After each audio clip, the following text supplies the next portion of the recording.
Welcome to Command Control Power, the longest-running Apple consulting podcast. This is Joe, your host and co-founder.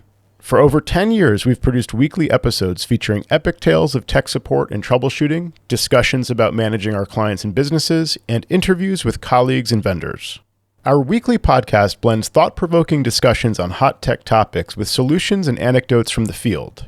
Plus, rediscover hidden gems here on the public feed, curated from our expansive archive of over 500 classic episodes. For our pro listeners, we offer Patreon-exclusive shows. This private podcast feed is tailor-made for IT professionals looking for advice and guidance on the more challenging aspects of running your practice, working with your clients and employees, and managing your fleets of devices. For a modest monthly contribution, you'll unlock a world of deeper Apple expertise, meaningful connections, and a shared passion for Apple technology. Simply visit commandcontrolpower.com and click support. You can preview the latest episodes and special content there, and you can instantly subscribe to the weekly patron-only episodes right in your favorite podcast app. Level up your consulting journey with the latest episodes, the most candid conversations, bonus features, and more. Join us on Patreon. Command Control Power is brought to you commercial-free thanks to the support of our community. Our VIP supporters include Jason Detbarn of Adigy.com, Watchman Monitoring, and Adam Angst of Tidbits Content Network. And now on to the show. Welcome to another recording of Command Control Power. And as a special feature for our patrons, we've been soliciting their feedback and live commentary.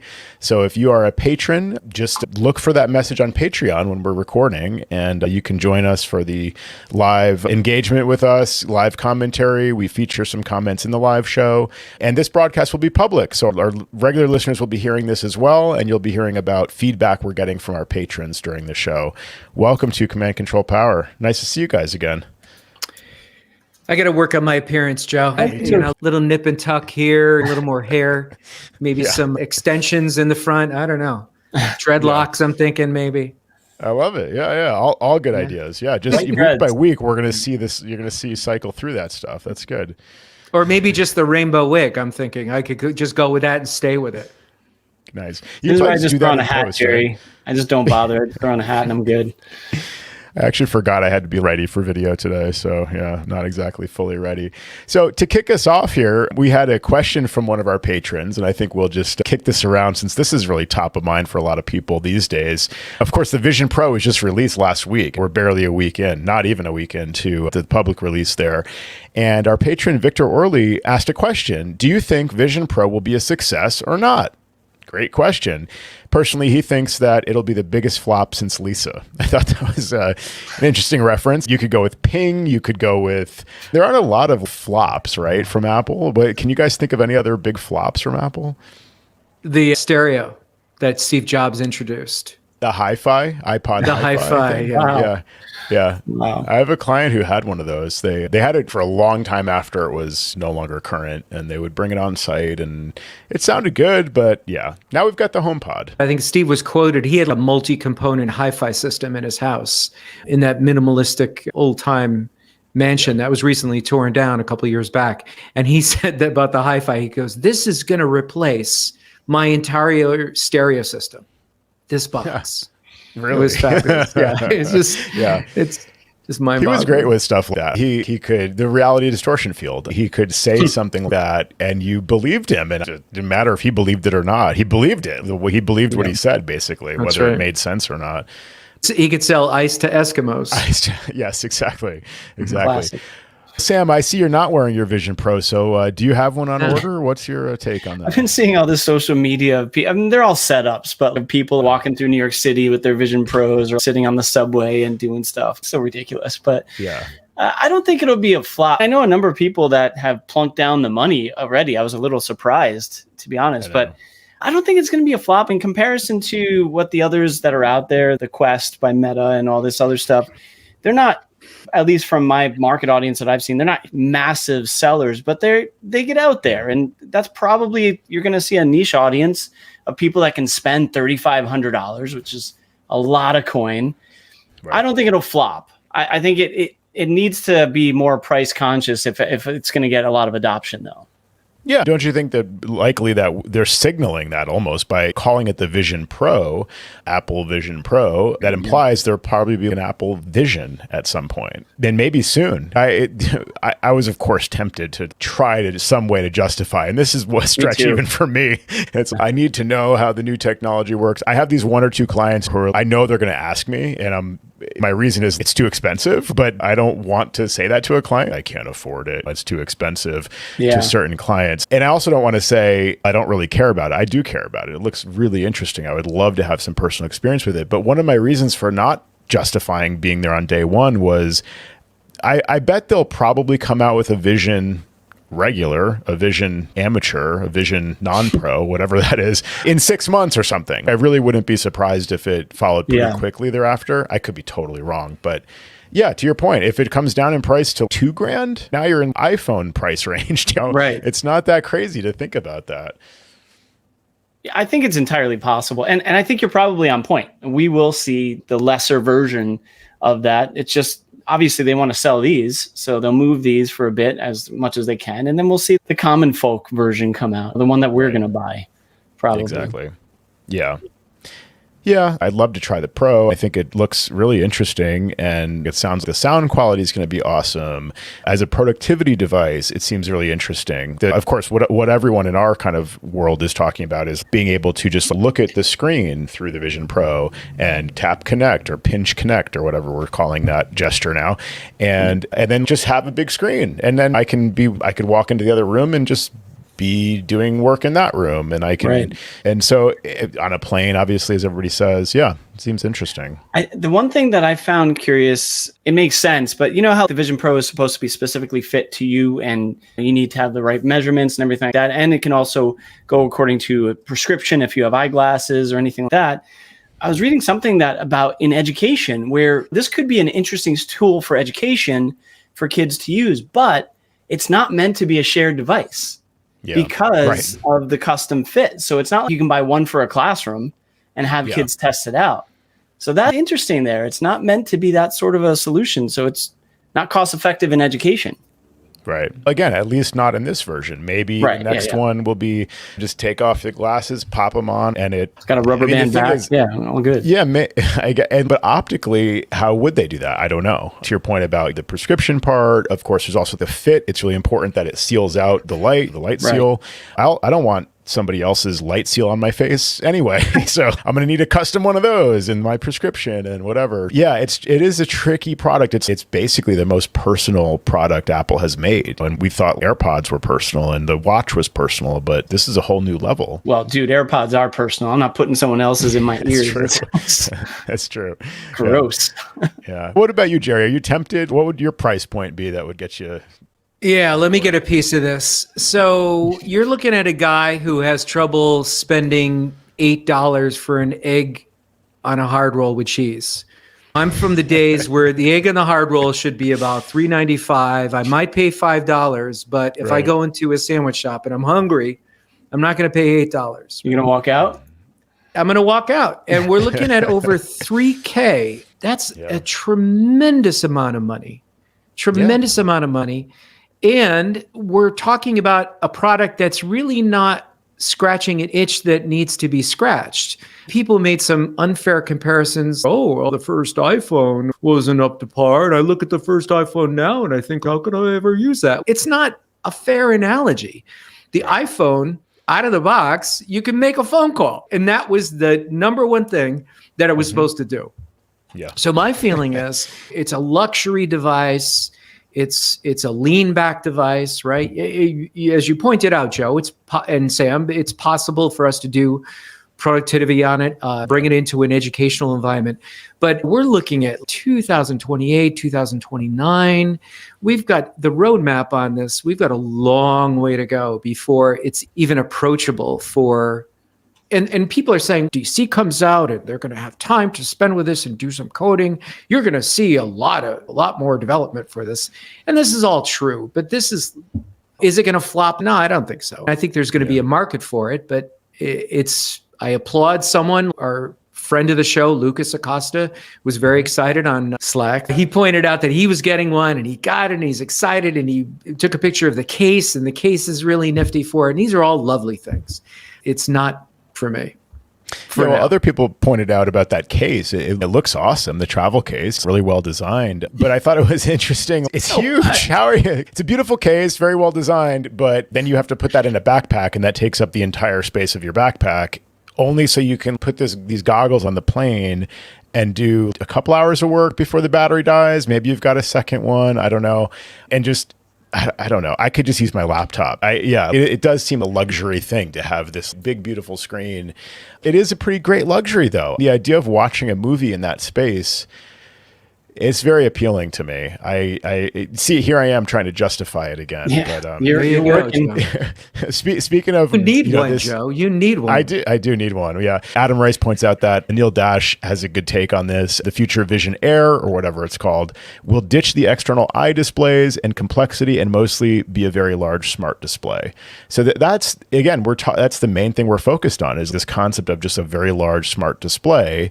The concept of being able to walk around and have, as Apple is calling it, spatial computing. You can have a window here and have a window here and turn and look. And if they did away with that to simplify the interface so it's really just one display or something, maybe some of that appeal would go away.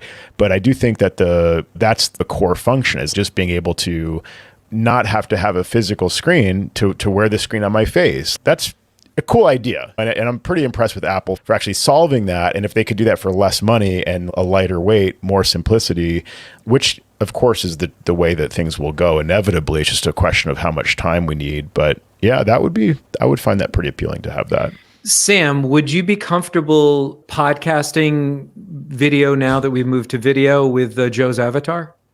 With Joe's avatar? Yeah, just you and me in real life, and Joe's walking around with the headset, and we see and I'm rendering on screen, of Joe. As long as I don't have to look at his fake eyes through the Vision Pro, then I can deal with the avatar.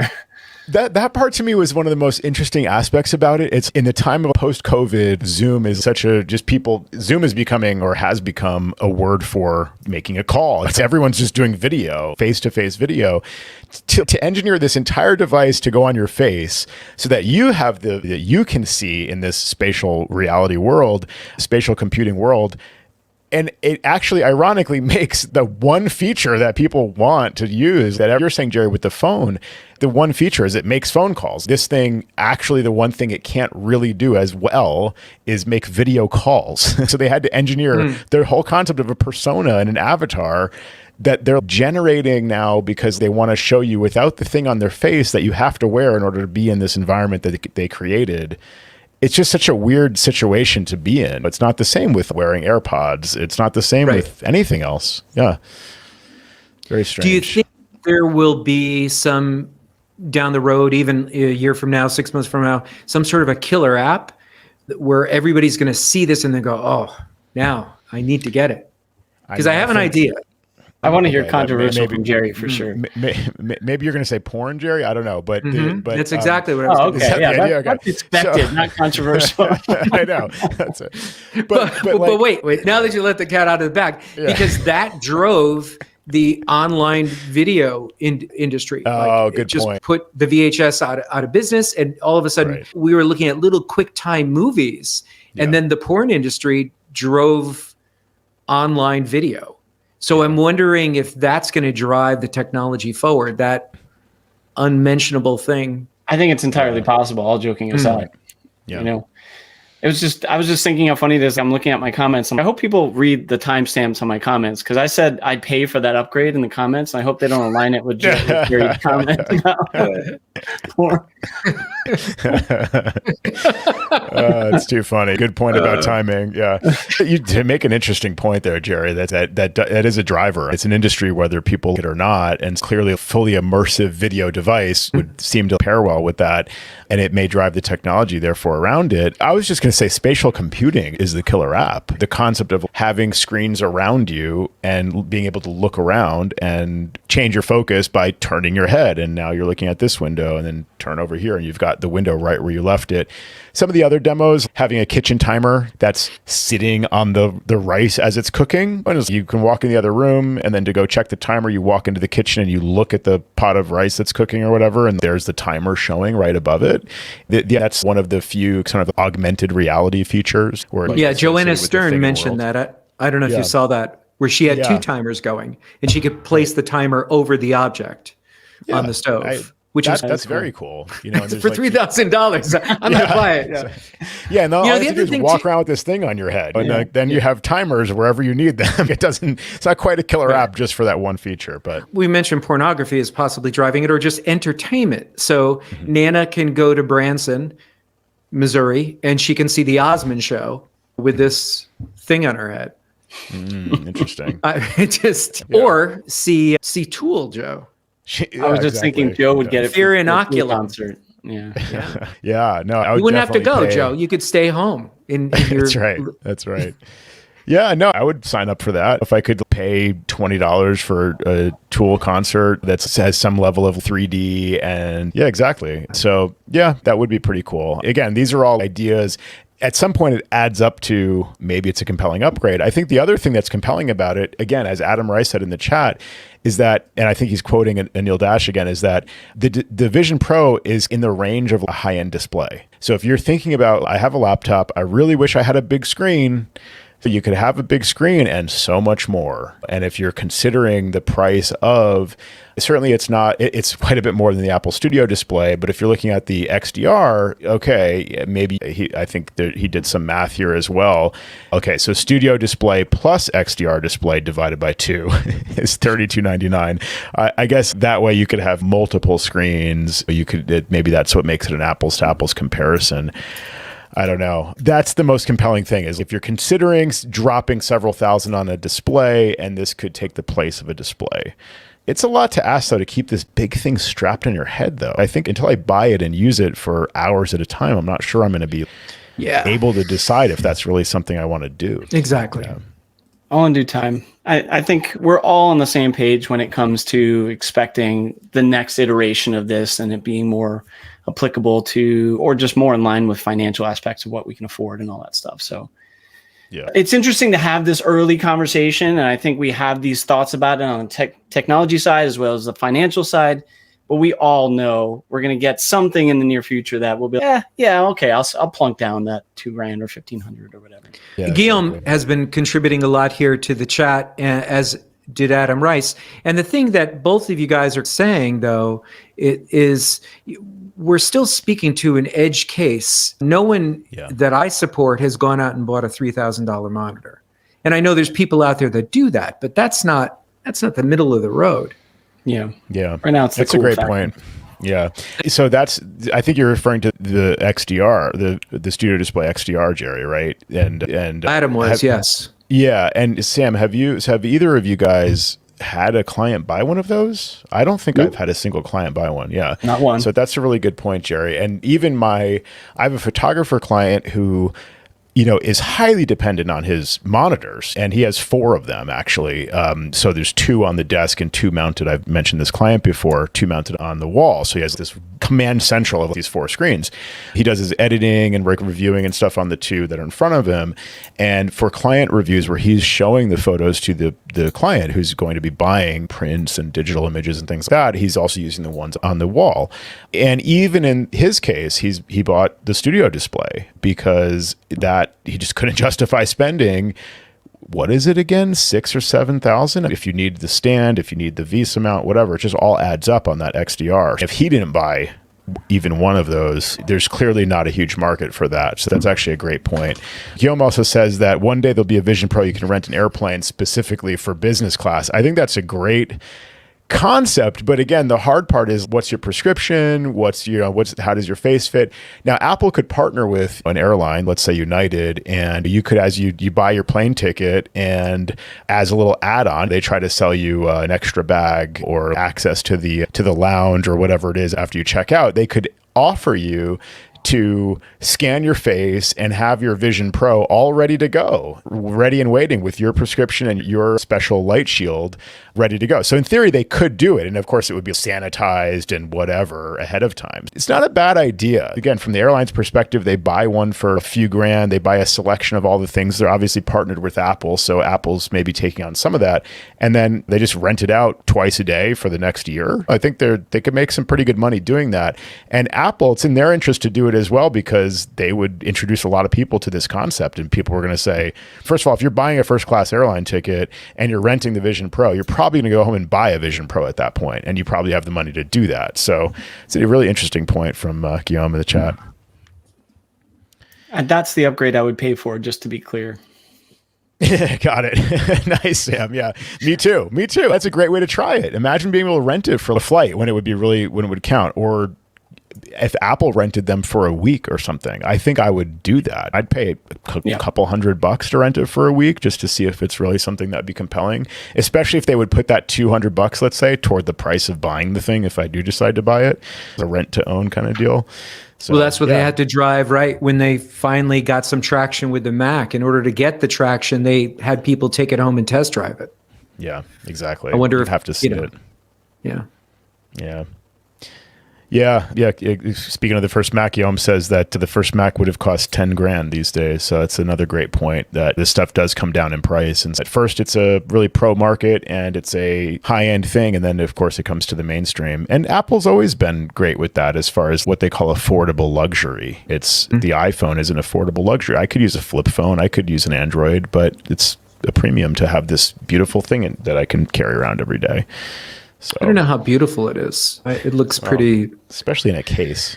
Pretty. Oh, the case is nice. The case is worth the money right there. Oh, you're talking about the Vision Pro, yeah. Oh, I'm sorry. Yeah.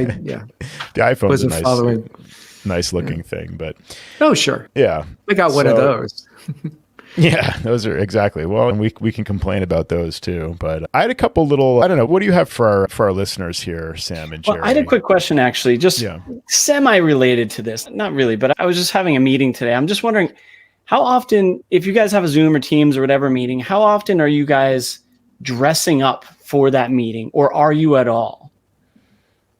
I rarely have video calls. I find that it's a lot easier for my brain to function as I'm walking around.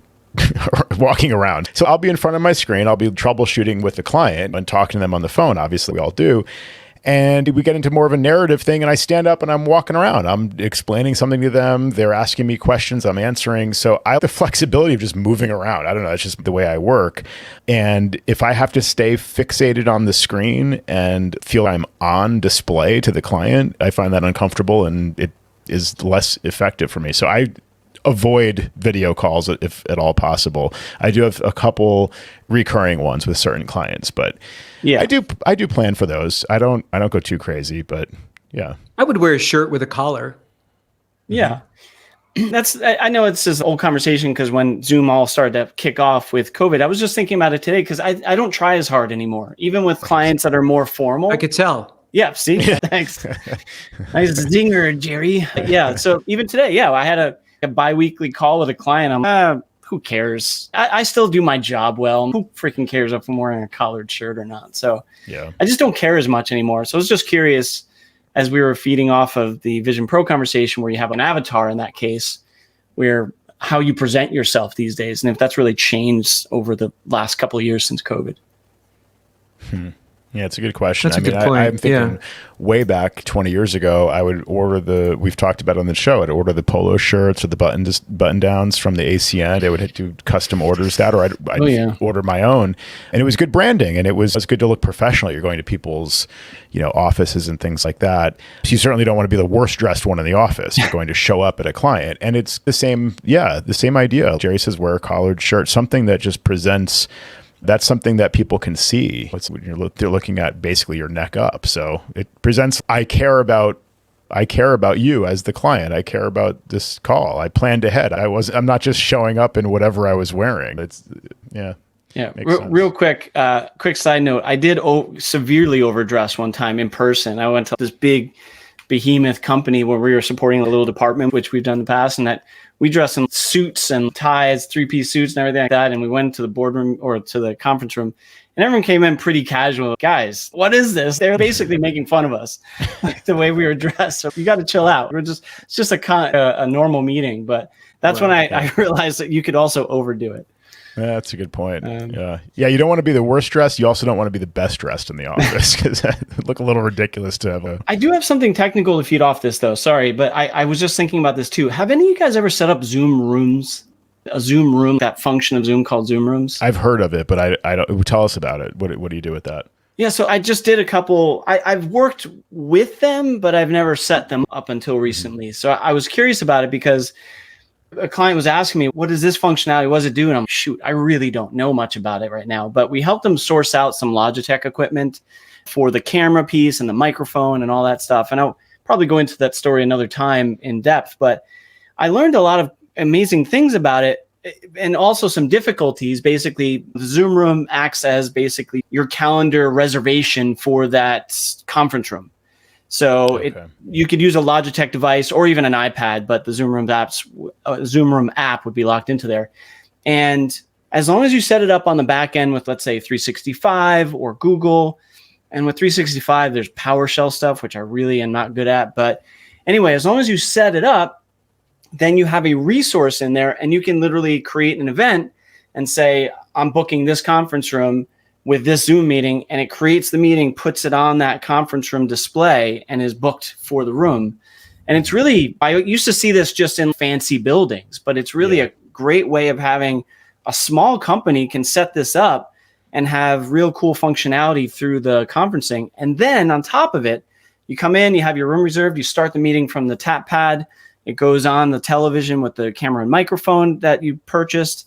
And then in addition, you can do wirelessly screen sharing. So if you're in proximity of the device and you're come in with a Mac, you can just join and hit screen share, and you don't have to plug into HDMI or anything like that. And it just shows up in the meeting. And I thought this was great and something I'd never done before, at least in terms of setup. My misunderstanding of what it was, and maybe it is indeed what I'm going to say, is I thought it was just a virtual static link.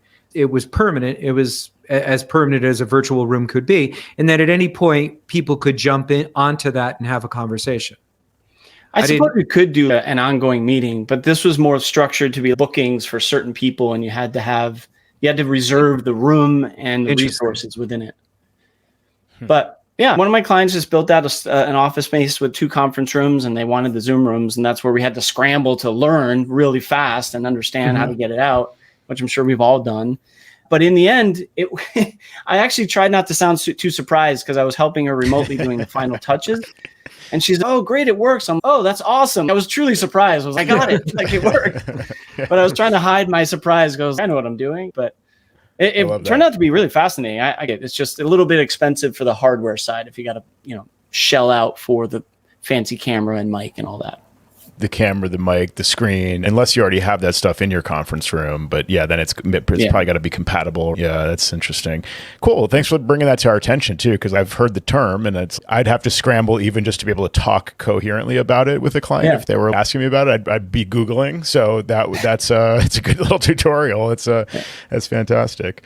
Speaking of some video stuff, I have a quick tip here, and this came up when we were doing our first broadcast. Speaking of scrambling to bring it all together, when was that, last week? So, the feature continuity camera. Jerry's mentioned it a few times recently. It's the way I'm using the camera now. I wish it was better with eye contact. As I look down to look at you guys, I'm not looking at my camera. So that's an age-old problem since Zoom. So I wanted to use my continuity camera with my spare iPhone, and it works really well in any Apple app, FaceTime app, all that stuff. You test it works fine. It wasn't appearing in Chrome. And in Chrome, you're supposed to just be able to go into Chrome settings and select that camera, right? I tried doing that, it just wouldn't appear. So I found a tip, in case this helps anybody, that it's actually a privacy feature. It's a feature, not a bug. So the issue is that if you are using a third-party app and you want to avoid the user selecting the wrong camera, or maybe a website just taking over somebody's video or something like that and seeing what's on their camera, even though they don't expect that's happening. Apparently, browser-based video apps will only see the phone when it is in the, quote, magic pose. And this was referenced by, I think, a feedback that someone had submitted, or a bug report essentially, which was replied by Apple. So I think this is the Apple term, but I've never seen it anywhere else. But it's called the magic pose. So it has to be in landscape orientation with the screen off, locked, and motionless. So not handheld. You can't just be holding your phone and testing Chrome or whatever.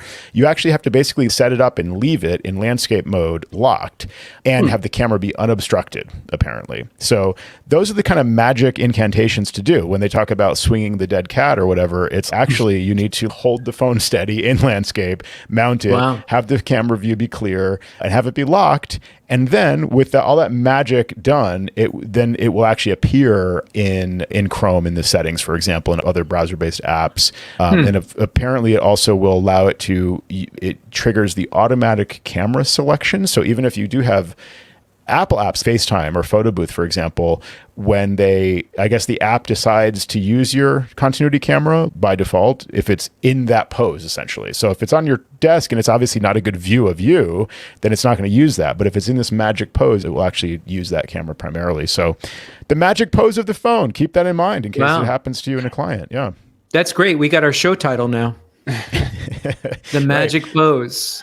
Magic pose. It pairs well with the Vision Pro porn discussion from earlier. I don't know. What's that's really funny, Joe. I've never heard those two words paired together to refer to Apple technology. Sam, you're Mr. Apple. You're Mr. Apple. Yeah, you've never. Once a show, it comes out. Right. Yeah. No, I'm going to look it up though. Yeah, I don't know if it's an Apple official, because again, I looked for this and I think I found this solution on Reddit linking to some other guy's blog where they had submitted feedback to Apple and got the response. So I don't think there's even a KB article from Apple saying, by the way, magic pose, make sure the iPhone is set up correctly. It does describe it in the KB, but when I typed in magic pose continuity camera, the Reddit article showed up. So there you go. Okay. Interesting. There's probably one guy from Apple or gal, who wasn't supposed to use that term. It's not an official term, but now it's becoming that for us at least. So I have a talking point that I'd like to bring up, but I'm willing to share something very embarrassing that I should have known this. I should have known this 2024. I had a client and I'm sitting with him and he's saying, how come I'm getting some texting that's showing up on the phone and it's not showing up on my Mac in messages? And you guys know this, and everybody listening knows this. And it's me that is asleep at the wheel. Maybe this is why I didn't pass the test the first time. Wait, 2 questions though. Was it green or blue? It wasn't showing up, so it could have been pink. That's right. If a text doesn't show up, does it have a color? No, I guess not. Exactly. So I went into the preferences and messages, and you guys already know where I'm heading, or at least Joe does. So I'll cut right to the chase. Yeah. And I said to the client, it could be a carrier setting, but let me get back to you on this. This is what we always say. This is the resolution. Is you never say, you can say, I don't know. It's great when you do that. Well, it's not great, but it's better than trying to act when you don't know. And then you just keep on flailing for the next 15 minutes on his time or her time. So I told him I would get back to him. Again, I thought it was a backbone carrier issue, right? Because I was texting him and he was getting on the phone, but he wasn't getting it on the Mac. So I was using Ring Central, which is my VoIP provider for my business. And I'm thinking, there's some relationship that's not happening, whatever. And the solution was you go into settings, who knew, right? You go into messages and you scroll down till you see text message forwarding. Now, this sounds elementary, right? Yeah, of course. But it's on the phone that you needed to do this, and you needed to enable it for the devices that are associated with the iCloud account, right? Yeah. It's an interesting one because, of course, this predates messages in iCloud. And you would think, or I would think, that if you have messages in iCloud enabled on both devices, why do you also need text message forwarding? Shouldn't it just send those on some kind of side channel thing as part of iMessage or something through iCloud and just sync any other message? Yeah. Right. Yeah. Text messaging is SMS. That's I guess that's the reason. Yeah, to your point. Yeah. But to me, wouldn't it just sync everything, whether it's blue or green, through iMessage? But I get it. And the other one there is we used to always have to walk clients through the getting into the send and receive options there, right? And they would always say, oh, send read receipts. And I'm nope, go back up. It's send and receive. It's a hard one to walk people through.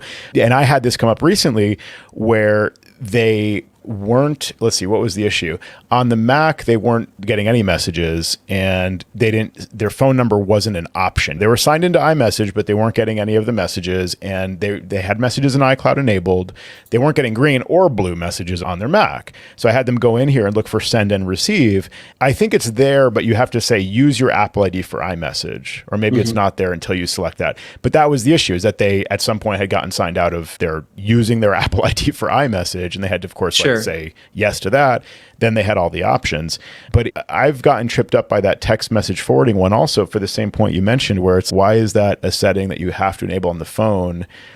Just because I get a new Mac, shouldn't it offer to enable that on the Mac, for example? Because I'm not going to remember, and a client certainly isn't going to think of going into the messages settings on the phone, but I don't think that there's any other way for that to work other than going in there and actually just manually enabling that. Physically enabling it. Yeah. Anyway, I got caught out by that. And interestingly, and I can't forget, I'd reached out to you, Joe, because you and I had recorded a Command Control Power show, and Sam was on the road tonight, phoning in from some hotel, except that he wasn't phoning in from some hotel that particular night. And I was looking for a fix, and not in the literal sense, a junkie would be looking for a fix, but I was looking for the solution that I had originally come up with and discussed with you on the show for Adobe Acrobat. And there's all these narratives and all these threads, if you Google this, where sometimes Acrobat will open up, mostly on an Intel Mac, and show a white box and won't go away.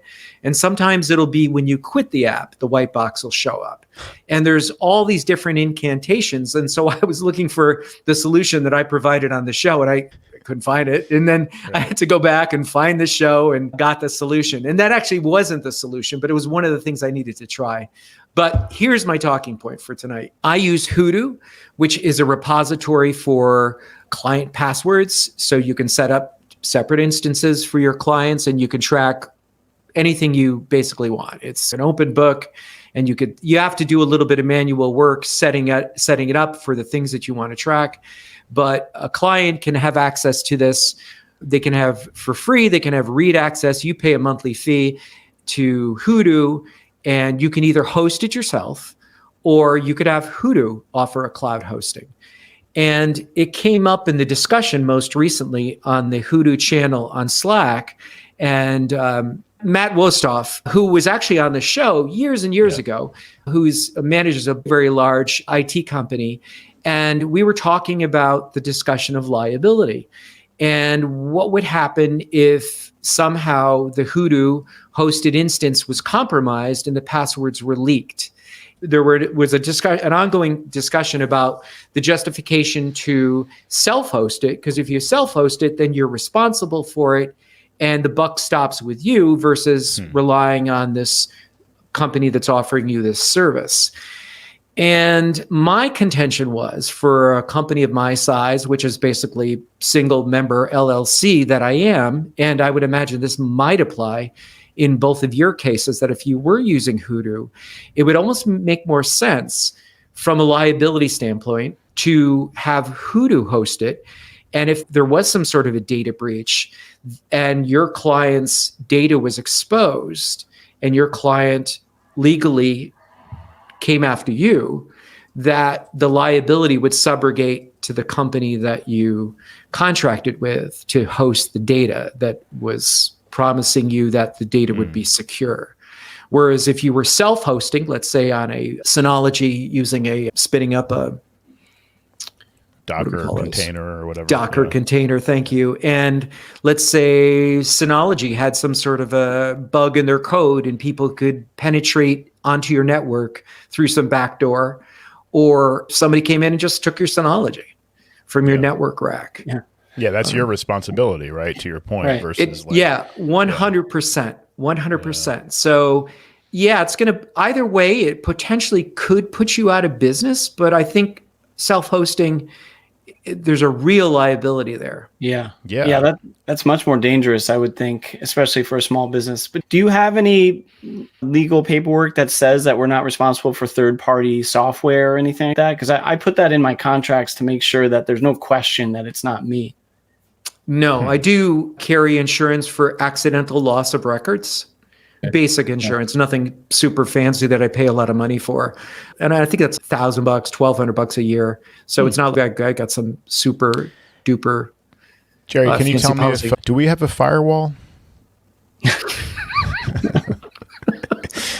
What is a firewall? Everybody who signs up for insurance, I know they're signing up for cyber insurance. Yeah, exactly. Because they just that's the question. They're just always asking that.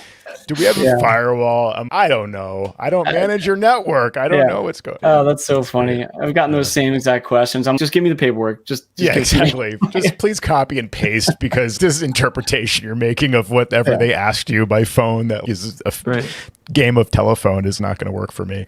The insurance business is based on risk, and what is your risk level? But I just think it's also based on exposure too, right? Yeah. So if you fly all the time, your exposure to die in an aircraft accident is much higher than someone who only flies a couple times a year. I think it depends on your risk level. The more I thought about it, the more I thought, geez, this is the right choice for me, but it's different from every business based on size. Yeah. Yeah. And also to your point about insurance, if you self-host, you can also just pay for insurance where you are absolved of any liability if your Synology is stolen or hacked or whatever the case is.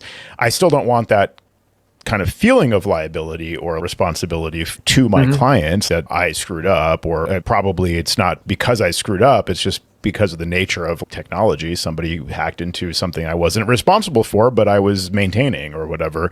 In theory, I could be absolved of the legal risk of that or the financial risk, but I just still prefer to outsource that stuff. But you make a really good point for why that is, that it's on them. If anything goes wrong, it's also on them to manage it, to maintain it. The responsibility is there. I was just making this case to a client recently about just the concept of a server anymore, where they were saying, our company's growing. We need a place to organize information about our properties, photos, contracts, things like that. And he was saying, what's the best place for that? And so we were talking about cloud storage, basically. And then he asked about, is this the concept where we need something in our basement? We need some kind of server in the basement? What's this? Sorry, I missed that. Cloud. The cloud, right? Thank you. Right, pointing up. Yeah. So he was pointing down. Do I need something in the basement? Or I was like pointing down.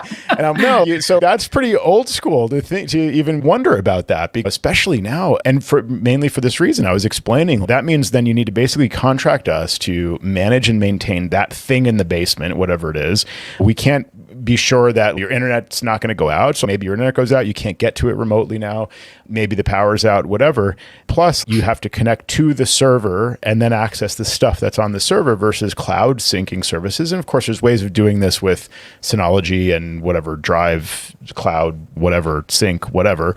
But Dropbox just syncing to every computer, or OneDrive, or whatever platform you go with, has a lot of advantage, where you're working on a plane, you've got your Vision Pro on your face, you've got your Dropbox in front of you, and you've got your data. So why would you want to take on the responsibility of managing hardware, replacing the hardware every few years, updating the hardware, all that stuff, all the burden of that plus the liability, and versus just contracting Dropbox monthly to just run all that for you? I'm a believer in the cloud at this point. I was one of the last people. I was very resistant to it, but yes, that's another great reason to go with a company that specializes in this. Then again, with Hoodoo, for example, I couldn't get the answer. I didn't ask them directly, but from their site, I wasn't sure if it's encrypted at rest. So somebody very well could, in theory, break into Hoodoo on the infrastructure level, and maybe they could access your client's data, because I don't know, again, if it's encrypted at rest on those machines. Whereas if you self-host something, you can possibly make it more secure, at least on that level. Yeah, in the discussion, Matt mentioned that Hoodoo is using for their servers a very well-known cloud hosting company, but that still does not answer the question if it's encrypted at risk. It's good. It would be a good thing to check. Guillaume in the chat also mentions, speaking of insurance, you can get the insurance today in theory, and you can ask to fill out that paperwork, that questionnaire later. So just something to consider. I don't know if that's the case in every case where your client's trying to sign up for insurance, because I imagine the price changes. You might lose the coverage entirely if the questionnaire comes back where you didn't have any of the things that you thought you had or whatever. And then the discussion, I think, was on Slack in terms of filling out those insurance questionnaires, that there were people, and again, this was a separate conversation that happened a month ago or something like that, where people didn't want to take on that liability of saying, yes, we have this, and who filled the form out? Your IT guy. Your IT guy was wrong. And that potentially could be a problem too.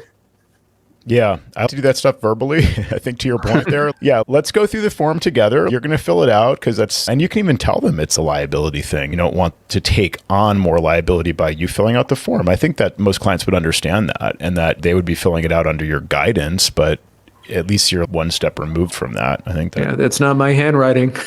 Yeah, exactly. I had an interesting issue that I thought was another interesting one for the show. This was supporting my dad with tech support.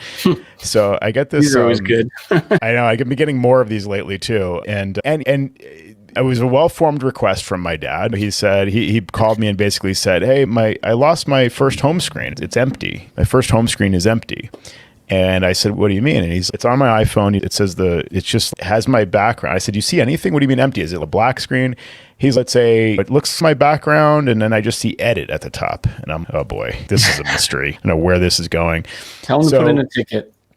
Yeah, exactly. So I'm all right. Now I got to see this. I don't know what's going on here. So I'm talking him through some different stuff. I'm all right, try rebooting it. I did. And I wonder sometimes when you tell people to restart, do they just turn it off, sleep the screen, and then wake the screen? All right. Did you see the Apple logo? Yeah, I saw the Apple, the whole thing. Okay. So you did reboot. Okay. And then Jerry, your guess, and I thought this came to my mind too.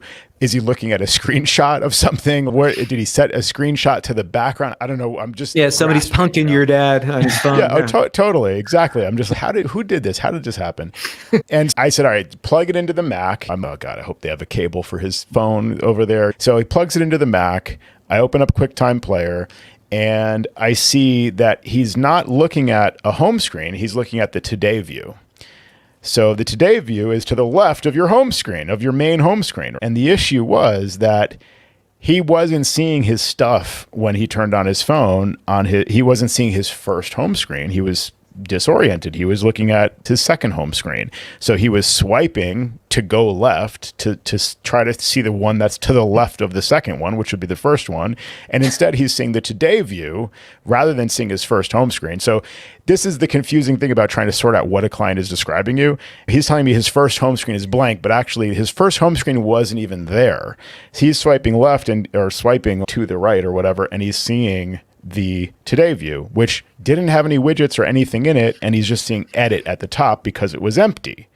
Yeah. Okay, so that makes sense, but where is your home screen? I'm also, how do you get somebody's home screen back? How do you restore that from backup? What do I have to reset? Do I have to erase his phone and restore from yesterday's backup and hope for the best? That seems pretty heavy-handed to fix this. And I wish I could remember, what did you have on the home screen? He's, I had messages and mail. The Google. Photo. I'm just, so I know the main Foxfire.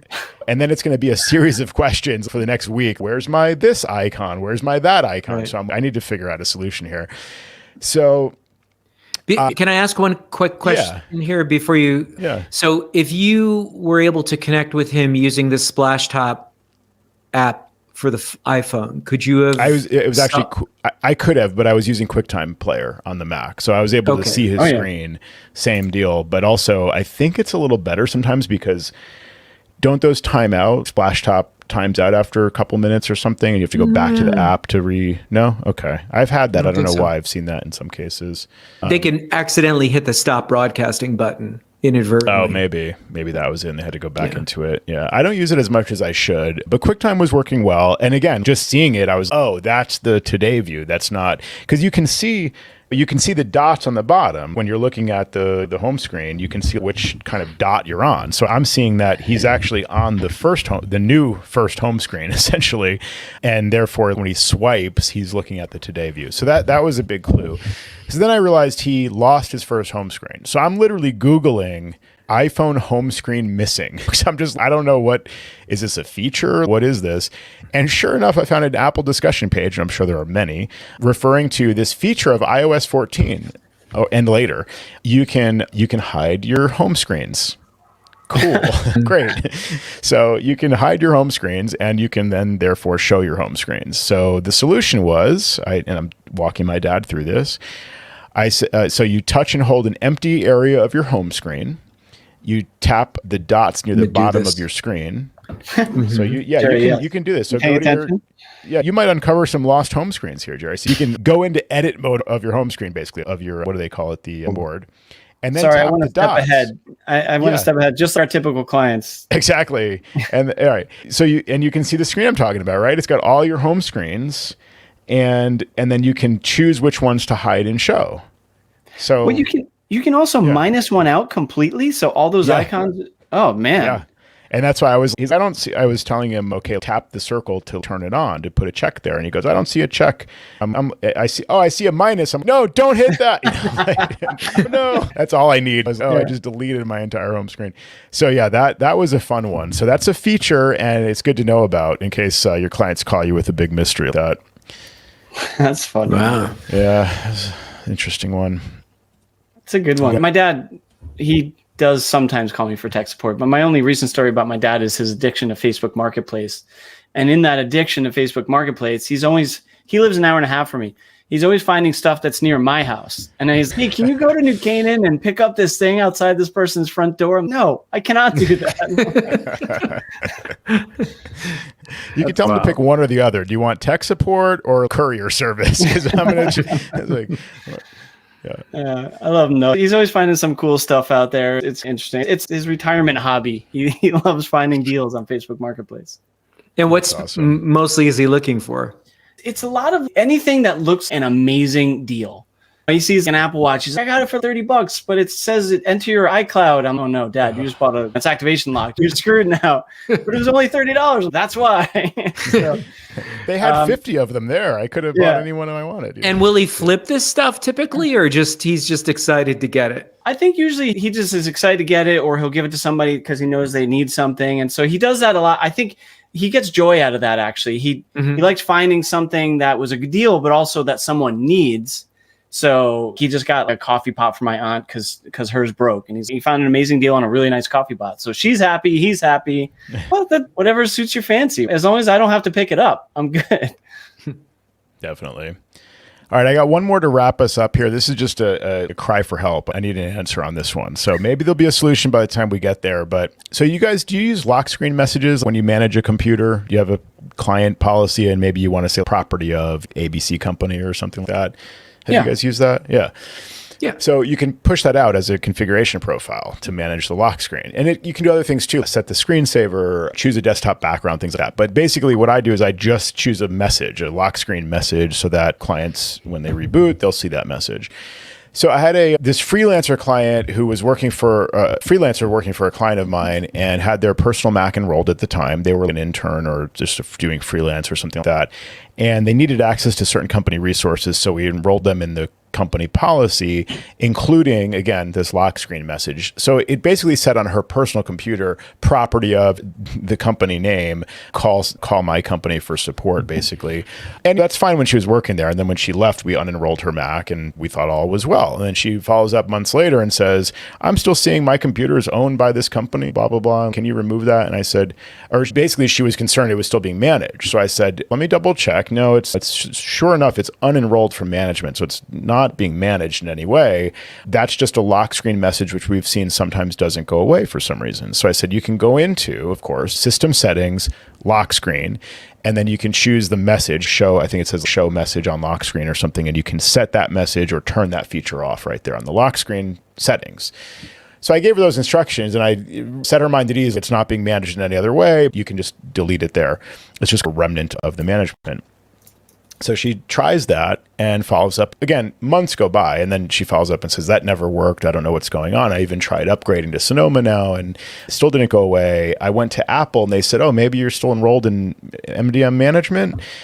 So then she's back to being concerned that we're still managing this computer. So I got on the phone with her today, spent about an hour troubleshooting remotely, and this is not billable because I'm not going to charge my client for it, and I'm not going to charge the ex freelancer from the client. It's just I'm going to try to do right by her, basically, and also learn something in the process. Okay, so I go in. Let me try my own instructions. I go to the lock screen settings, and sure enough, she had already deleted or whatever she did with the message. I think it was just a space or something. I tried turning it off. It doesn't show when you log out. It doesn't show when you're on the lock screen. But if you restart, it shows the old message. I tried turning on the lock screen message and setting it to just a space bar, just an empty space there.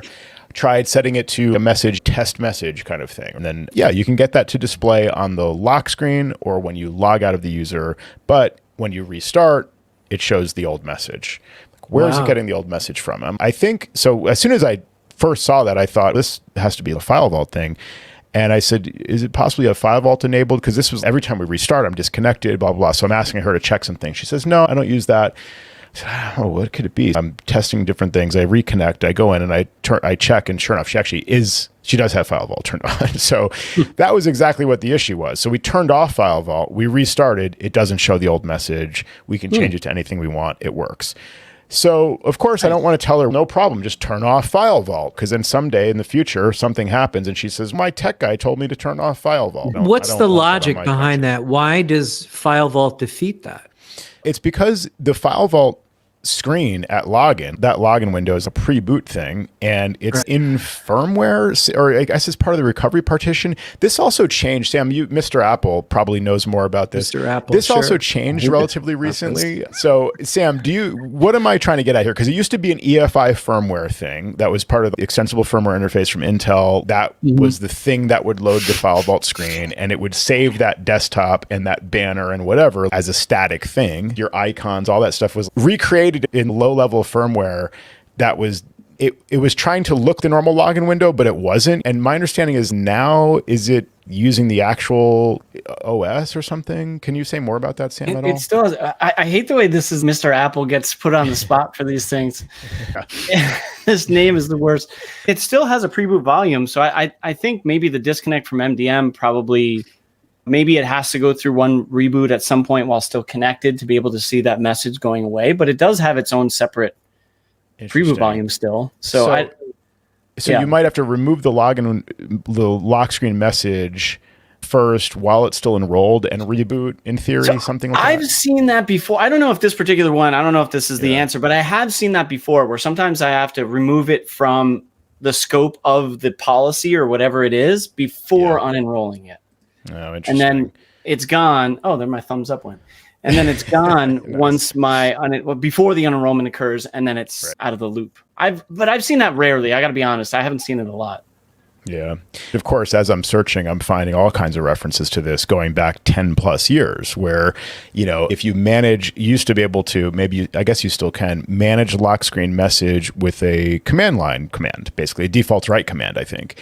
But that would not update the File Vault message. If you didn't use the OS to set the lock screen message, you had to also reset a cache or something like that, or touch a EFI firmware thing or whatever to tell the system that, okay, that needs to be redone. The File Vault thing needs to be redone. So there are references to this going way back, but this client is up to date with 14.3 Sonoma on an Apple Silicon machine, so it has nothing to do with extensible firmware interface anymore. That's an Intel thing, I believe. Yeah. And again, File Vault has changed, I think, so it's using its own. It has a version of Mac OS or something. You said it's part of the recovery OS, right? So I guess it's part or pre-boot OS or whatever. So it's a different mechanism now. And anyway, this is just a weird thing. So we rebooted, we turned off the message, rebooted, turned on the message, rebooted.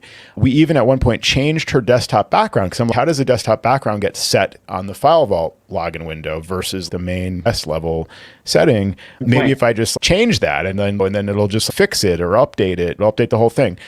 Oddly enough, what it did was it changed the background for File Vault correctly, but it put the same old message back up on top of the new background. So it's not, in my head, it was the static kind of image that was the text is embedded with the background. It actually was just, it redid it. I don't know. It's a really weird situation because there's no way to change it. I created a configuration profile using iMazing Profile Editor and specified a message, That message shows when you log out or go to the lock screen or whatever, but if you reboot, it's the old message again. So you can't even, I set it originally with the configuration profile, and I'm using a configuration profile now, and it's not letting me reset it. So I'm totally baffled. If anybody has seen this, please let me know. There's more info in the Slack channel for Adigy, because that was the original way that we managed this. But yeah, if anybody out there has seen this and has an amazing idea, just let me know, please. You could take the Apple Store Genius approach and just reinstall the OS. Yeah, that's probably how she upgraded. She ended up with an upgrade to Sonoma. That might have been their attempt at solving it, but it didn't. But not an upgrade, an actual, just a re-download or reinstall. Yeah. I don't know. Yeah, data doesn't matter. Just wipe it. Yeah. I know. And also, it's how much effort do I want to go through backing up her data, wiping the drive, reinstalling, restoring, because it's also totally free. I'm not going to charge. I don't think I'll be able to charge anybody. So yeah, weird one. So somebody help, please. And of course, the takeaway is never put messages on these computers again. Yeah. Until Apple fixes it. Yeah. There it is. Yeah. Messages, I like it. If it was owned by the company, it wouldn't be an issue. It's because of the fact that she's using her personal Mac to get access to the company's stuff. So it has to be managed, even though it's just tricky. Yeah, new policy, BYOD, you don't put the message on there. Yeah. You make a separate. Exactly. I could have made a separate policy. I could have just made a separate policy and then, excluded that from the policy. But live and learn. For the patrons, we have an episode coming up where we're going to discuss a couple of interesting topics. So one is I wanted to do a little tutorial on Uptime Robot. So I posted about this and I set this up and it's been working. And I wanted to zoom out of that conversation and talk also about how we charge clients for network monitoring, network maintenance. So for a long time, I've been charging clients for network, what do we call it? Network maintenance and updates, right? So we used to do the updates for clients and now we just use auto update pretty much across the board. Mm-hmm. So we need a new service basically because there's not a lot of network maintenance and updates that's needed. Instead, I think what's needed is some level of monitoring. So we have a solution maybe for doing that. That's something I want to talk about on a Patreon show. And then also there was some chatter about how much can we do in Adigy to replace some of the functionality of Watchman monitoring. And I think that'd be an interesting topic to kick around as well. And then lastly, the other topic that I want to discuss is something that Guillaume just brought up in the chat earlier. I received an email from Apple about the test that I took back in November, I think it was. And why am I getting this email? And it was, or maybe it was from Pearson or something like that. So it's, your score results are available. I have my score results. Yeah, I got this today too. Yeah. So I think I took the test 20 times, so I got 20 emails. 20 emails. yeah. April. Here's May. Here's June. Yeah. So for me, I got the results, and I took the test. I passed. I'm looking at the date. Okay, this was from November. I'm glad I didn't forget that I had scheduled an extra test or whatever. I don't know what the email is, and I hadn't clicked any links yet. Guillaume explained it actually in the chat, and it's an interesting thing. I think Apple, they recently changed the requirements for the test, and I think rescored some of the exams. Without sharing the specific text here, maybe we can talk more on the behind the scenes Patreon episodes about just a retrospective or debriefing about the testing saga that we all went So you're through. saying I passed all 20 times then? Yeah, exactly. Jerry, maybe I'll save this next thing that Guillaume mentioned for the Patreon show. But yeah, you may be in for a little bit of a treat, speaking of passing 20 times. So probably would get money back then. What do you think, Mr. Apple? I hope so. You'll get a voucher probably. You can take it 20 more times for free, Jerry. Good news. And then you have half the price of a Vision Pro at that point. Yeah, exactly.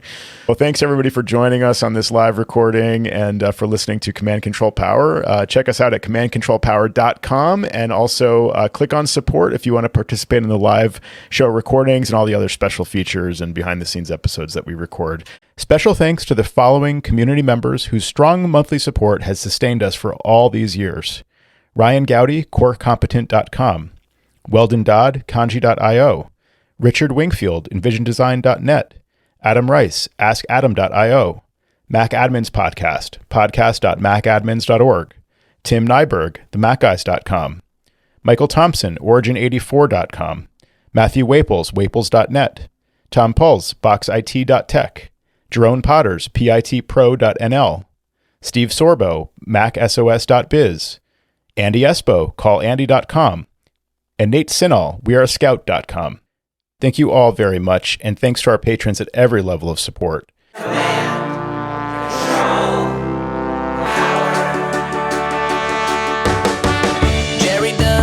voices of customers of all kinds. Am I on the cloud?